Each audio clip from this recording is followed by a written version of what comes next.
রায়গঞ্জ বিশ্ববিদ্যালয় নিয়ে সাংবাদিক বৈঠক উপাচার্যের। অভিযোগ, তৃণমূল শিক্ষাবন্ধু শিক্ষা সমিতির লাগাতার বিক্ষোভের সমস্যায় পড়ুয়ারা। উচ্চশিক্ষা দপ্তর রাজ্যপালের কাছে লিখিত অভিযোগ দায়ের করেছেন উপাচার্য।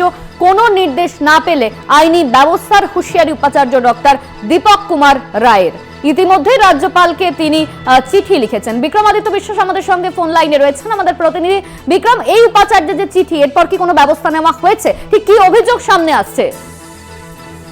উপাচার্য একটি শিক্ষাবন্ধুকে সাসপেন্ড করেছেন বলে অভিযোগ। এই সাসপেনশন যতক্ষণ না তোলা হবে ততক্ষণ উপাচার্যের বিরুদ্ধে কোনো কাজ করবেন না বলে শিক্ষা সংগঠনের থেকে জানানো হয়েছে। এবং এই শিক্ষা সংগঠনের যারা নেতৃত্ব আছে তারা বলছেন যে এই উপাচার্য, ভারপ্রাপ্ত উপাচার্য, তিনি যে সমস্ত কার্যকলাপ করে যাচ্ছেন, তিনি গাড়ি ব্যবহার করে যাচ্ছেন, নির্বাচিয়ালা, তিনি একটা বাড়ি ব্যবহার করে যাচ্ছেন, সেটা কিন্তু তার ব্যবহার করার জন্য না। বিশ্ববিদ্যালয়ের টাকা তিনি নয়ছয় করছেন, এই কারণে তার বিরুদ্ধে সম্পূর্ণভাবেই তারা বিক্ষোভে ফেটে পড়েছেন। এবং যতক্ষণ না পর্যন্ত এই শিক্ষাবন্ধুকে তাদের দায়িত্বে ফিরিয়ে আনা হচ্ছে ততক্ষণ কিন্তু তারা এই আন্দোলন চালিয়ে যাবেন।